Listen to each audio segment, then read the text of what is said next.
Avez-vous déjà ressenti ce froid soudain? Vous êtes en pleine discussion, l'échange semble fluide, et puis, sans prévenir, le silence. Un silence lourd, épais, qui semble durer une éternité. Dans ce vide, votre cerveau s'emballe. Vous cherchez désespérément une bouée de sauvetage, une question, n'importe laquelle, mais tout ce que votre esprit produit, ce sont des banalités stériles sur la météo, le trafic ou le travail. À cet instant précis, vous ne vous sentez pas seulement maladroit, vous vous sentez nu, exposé, jugé. La plupart des gens font une erreur fondamentale. Ils pensent que manquer de conversation est une question de culture générale, d'intelligence ou d'un manque de charisme inné. Ils se disent qu'ils sont nés ainsi, introvertis ou ennuyeux. Mais la psychologie moderne nous raconte une toute autre histoire. Manquer de conversation n'est pas un manque de contenu, c'est une défaillance de votre système de perception émotionnelle. C'est votre cerveau qui, par peur de ne pas être à la hauteur, verrouille l'accès à vos propres pensées. Aujourd'hui, nous n'allons pas apprendre des phrases magiques que tout le monde oublie dès que le stress monte. Nous allons hacker votre logiciel mental pour qu'il devienne une source inépuisable de connexions humaines. Bienvenue dans la psychologie de ceux à qui l'on ne peut s'arrêter de parler. Partie 1. La prison de l'autocensure. Le premier secret que vous devez accepter est celui-ci. Vous ne manquez jamais d'idées. Votre cerveau est une machine biologique à association qui génère des milliers d'impulsions par seconde. Le problème n'est pas la production, c'est la distribution. À l'intérieur de votre esprit réside un censeur social impitoyable. À chaque fois qu'une pensée émerge, ce filtre l'intercepte et pose 3 questions fatidiques. Est-ce que c'est assez intelligent? Est-ce que c'est trop bizarre? Est-ce qu'il va me juger? Chez les personnes charismatiques, ce filtre est poreux.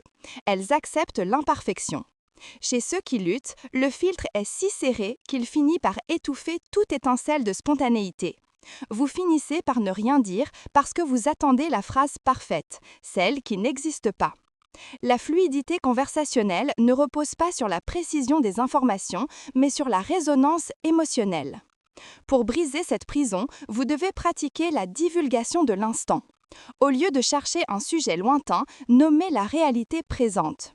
Dire « je ne sais pas pourquoi, mais ce silence me rend nerveux » est plus magnétique que n'importe quelle anecdote préparée, car cela crée une connexion immédiate dans le monde réel. Partie 2.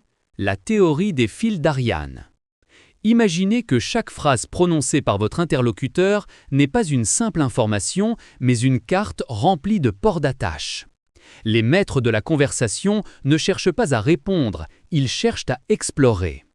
En psychologie appliquée, nous appelons cela l'écoute générative. Chaque mot porte en lui des fils d'Ariane. Si quelqu'un vous dit « Je suis allé dans ce nouveau café ce matin, c'était calme, ça m'a rappelé mes années d'études à l'étranger », il vient de vous tendre 3 fils dorés. L'objet physique, le café, la gastronomie, les lieux. L'état émotionnel, le calme, le besoin de solitude ou de paix. Le récit d'identité, les années à l'étranger, le passé, les voyages.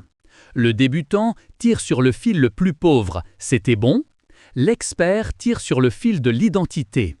Qu'est-ce qui vous manque le plus de cette version de vous-même quand vous étiez à l'étranger?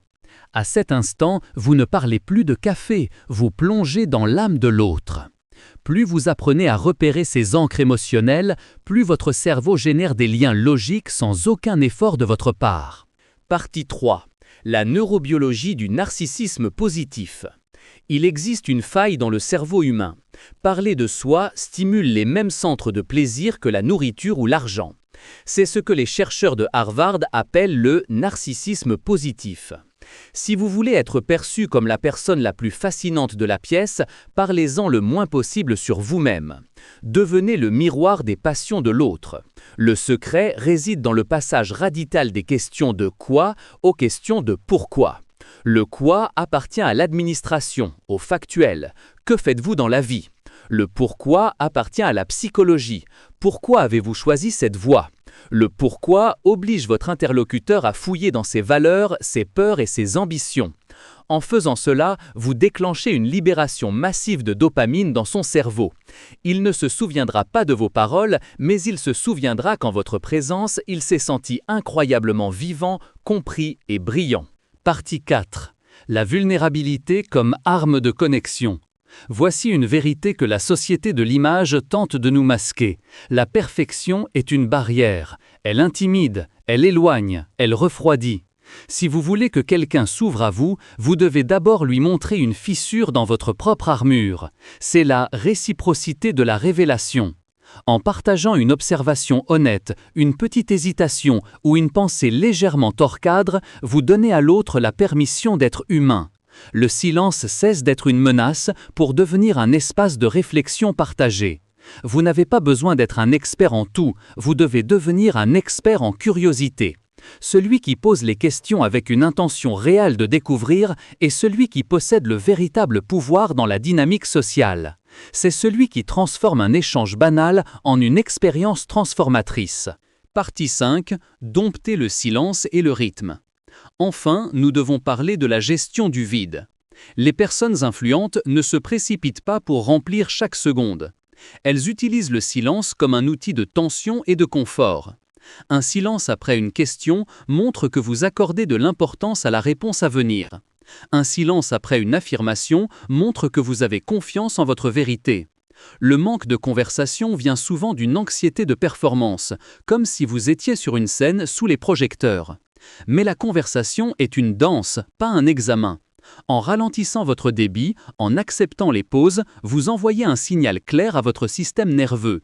Je suis en sécurité.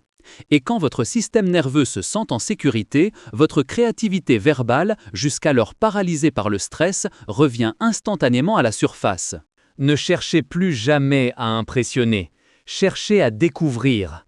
Manquer de conversation n'est pas une fatalité génétique, c'est le symptôme d'un esprit trop focalisé sur lui-même, sur son image et sur sa peur de l'échec. En tournant votre projecteur vers l'autre, en acceptant l'imperfection de vos pensées et en suivant les fils émotionnels que l'on vous tend, vous découvrirez que le monde est une source infinie de dialogue. Le prochain silence que vous rencontrerez ne sera pas une impasse, mais une porte. À vous de décider si vous avez le courage de l'ouvrir et de voir ce qui se cache derrière. Car au final, chaque personne que vous croisez est un livre dont vous seul pouvez débloquer les chapitres secrets. À vous de décider si vous avez le courage de l'ouvrir et de voir ce qui se cache derrière. Car au final, chaque personne que vous croisez est un livre dont vous seul pouvez débloquer les chapitres secrets.